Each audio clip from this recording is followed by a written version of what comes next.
TRS plenary కోసం తెలంగాణ వ్యాప్తంగా సుమారు 15,000 మంది ప్రతినిధులు హాజరవుతున్నారు. వీరి కోసం అన్ని రకాల తెలంగాణ వంటకాలను ఏర్పాటు చేశారు.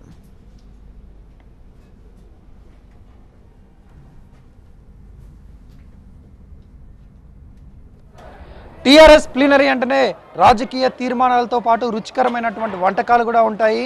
రకరకాల వెరైటీస్ని, తెలంగాణ ప్రాచుర్యంలో ఉన్నటువంటి వంటకాలని, హైదరాబాద్ స్టైల్స్ని, ఆంధ్ర స్టైల్స్ని మిక్స్ చేసి రుచి చూపించేటువంటి ప్రక్రియ ఇక్కడ ఉంటుంది.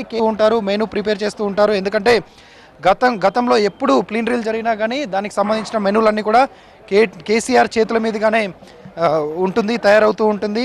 ప్రత్యేకంగా వంటలు చేసే అంటే చెఫ్లను కూడా ఇక్కడికి పిలిపిస్తూ ఉంటారు. ఇక గత ఏడాది తీసుకుంటే ఆంధ్ర తెలంగాణ రెండు మిక్స్ చేసినటువంటి వంటకాలను రుచి చూపించారు. అటు గోంగూర మటన్ నుంచి ఇటు దమ్ బిర్యానీ వరకు ఉన్నటువంటి దాదాపు 20-22 రకాల వంటకాలని అప్పుడు ఇక్కడికి వచ్చేటువంటి ప్రతినిధులకు, నేతలకి రుచి చూపించారు. ఇక అంతకుముందు పూర్తి తెలంగాణ స్టైల్లో ఉన్నటువంటి బోటీ కానీ, తలకాయ కూర కానీ ఇట్లాంటివన్నీ కూడా పూర్తి తెలంగాణ గ్రామీణ ప్రాంతాల్లో వండుకునేటువంటి వంటల్ని రుచి చూపించారు. అయితే ఈసారి ప్లీనరీకి ఇంకాస్త వెరైటీగా హైదరాబాద్ స్టైల్లో ఉన్నటువంటి హైదరాబాద్ వంటలన్నింటినీ కూడా ఒక చోట చేర్చి 26 రకాల వెరైటీస్ని చూపిస్తున్నారు. నాన్ వెజ్, వెజ్ కలిపి మొత్తం 26 రకాల వంటల్ని ఇక్కడ తయారు చేపిస్తూ ఉన్నారు. 15,000 మందికి వంటలు ఇప్పటికే పూర్తి అయ్యాయి. నిన్న రాత్రి నుంచి ఈ కిచెన్ నడుస్తూ ఉంది. దాదాపు మనం చూస్తున్నాం ఒక 150 పొయ్యిలను ఇక్కడ ఏర్పాటు చేశారు. 150 స్టవ్స్ ద్వారా అన్నీ కూడా ఎక్కడ కూడా గ్యాస్ స్టవ్స్ చాలా తక్కువగా ఉపయోగించారు. కేవలం బొగ్గుల మీదనే వండుతున్నటువంటి వాతావరణం మనకు కనిపిస్తూ ఉంది. ఎందుకంటే వంటలు రుచిగా ఉండాలంటే కర్రలపైన, బొగ్గులపైన వండితేనే రుచిగా ఉంటుందనేది హైదరాబాద్ స్టైల్ వంటల్లో టైప్ ఆఫ్ వెరైటీ కనిపిస్తూ ఉంటుంది. కాబట్టి అదే ప్రక్రియను కొనసాగిస్తున్నారు. నిన్న రాత్రి నుంచి ఇక్కడ వంటల ప్రక్రియను నిన్న రాత్రి నుంచి కిచెన్కి ఇన్ఛార్జిగా ఉన్నటువంటి దగ్గరుండి వంటలు చేపిస్తున్నటువంటి ఎమ్మెల్యే మాధవరం కృష్ణారావు గారు ఉన్నారు. చెప్పండి, నిన్న రాత్రి నుంచి కూడా వంటలు జరుగుతున్నాయి. 1500 మంది కంటే దాదాపు పెద్ద కిచెన్, 15,000 మంది కంటే చాలా పెద్ద కిచెన్, చాలా పెద్ద ప్రక్రియ. ఇది ఎట్లా కొనసాగుతుంది? ఇప్పటికే కంప్లీట్ అయిపోయింది. ఒక డైనింగ్ హాల్స్ కూడా కంప్లీట్ ఇప్పటికే పంపించేసాం. ఇంకొక హాఫ్ అన్ అవర్లో అయితే కంప్లీట్ అన్ని డైనింగ్ హాల్కి వెళ్ళిపోతూ ఉంటాయి. అదే 5 డైనింగ్ హాల్స్ ఉన్నాయి. ఒకటి విఐపీ డైనింగ్ హాల్స్ ఉంది, ఒకటేమో 10 ఒక డైనింగ్ హాల్ ఉంది, డ్రైవర్లకు ఒక డైనింగ్ హాల్ ఉంది, గవర్నమెంట్ పోలీసులకు ఒక డైనింగ్ హాల్ ఉంది, మళ్ళీ విలేకరులు కూడా అలాగా ఏర్పాటు చేసాం. 5 డైనింగ్ హాల్స్ ఉన్నాయి. ఇప్పటికే 10 నుంచి 15,000 మందికి ఏర్పాటు చేసి రెడీ చేసి పెట్టాం.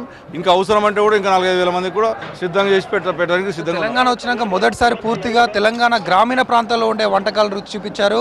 ఇక లాస్ట్ టైం ఖమ్మంలో జరిగినటువంటి ప్లీనరీలో తెలంగాణ, ఆంధ్ర అటు గోంగూర మటన్ నుంచి ఇటు దమ్ బిర్యానీ వరకు ఉన్నటువంటి వెరైటీస్ చూపించారు. ఈసారి ఎట్లాంటి వెరైటీస్ చెప్తున్నారు? ఈసారి టోటల్ తెలంగాణకు సంబంధించినటువంటి ముఖ్యమంత్రి గారు స్వయంగా దాన్ని రాసి పంపించడం జరిగింది. మాకు ఉన్నటువంటి కుక్ రమేష్ అన్న కూడా బ్రహ్మాండ పాత సీనియర్ కుక్లో కూడా బ్రహ్మాండంగా చేసేసాడు.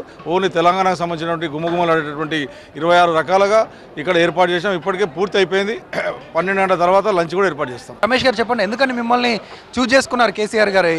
ఎక్కడ అనుబంధం ఇది? గత 7-8 ఇయర్స్ నుంచి ఉందండి. కవిత మేడం గారి మ్యారేజ్ కానీ, కేటీఆర్ గారి మ్యారేజ్ కానీ, తర్వాత 6 ఏళ్ల నుంచి ప్లీనరీలు కానీ, వెజిటేరియన్ అయినా నాన్ వెజిటేరియన్ అయినా కేసీఆర్ గారు మన తెలంగాణ ఫుడ్ చాలా ఇష్టపడతారు. అదే తెలంగాణ ఫుడ్ కార్యకర్తలకు కానీ, ప్రతినిధులకు అందరికీ రుచి చూపించే ఉద్దేశం కేసీఆర్ గారిది. ఆ ఉద్దేశంతో మమ్మల్ని ప్రతిదానికి ఆయుధ చండీ యాగంలో కానీ, ప్రగతి భవన్ గృహప్రవేశానికి కానీ ఏది ఉన్నా కానీ రమేష్ గారిని పిలవండి, వంటలు ఉపయోగపడి అని చెప్తారు. పూర్తి నమ్మకం ఉంది నాకు. బిర్యానీ టీము 40 మంది ఉన్నారండి. ఓన్లీ బిర్యానీ స్పెషలిస్ట్ వాళ్ళు ఓన్లీ మటన్ బిర్యానీ చేస్తున్నారు. దమ్కా చికెన్ వాళ్ళు ఒక 40 మంది ఉన్నారు. టోటల్గా మొత్తానికి చూసుకుంటే 175 మంది కుక్స్ ఉన్నారు ఇక్కడ. 150 మంది క్లీనర్స్, 300 మంది బాయ్స్ సర్వ్ చేయడానికి అండి. షిఫ్టింగ్ వాళ్ళు సపరేట్ ఉన్నారు. అన్ని వంటకాలు అయినట్టు షిఫ్ట్ చేయడము, దానికి సపరేట్గా ఉన్నారు. ముఖ్యమంత్రి గారి ఉద్దేశం ఒకటి, తనేం తింటాడో అందరికీ అదే తినిపించాలి, కార్యకర్తలకు అదే వడ్డించాలనే ఉద్దేశము. మేము కూడా అదే పాటిస్తున్నామండి.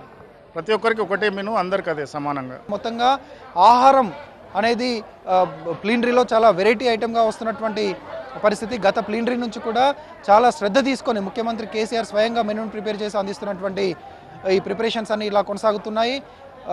తెలంగాణ రాష్ట్ర సమితి నిర్వహిస్తున్నటువంటి ప్లీనరీ ప్రాంగణం నుంచి కెమెరామెన్ నవీన్తో రాకేష్, TV9 హైదరాబాద్.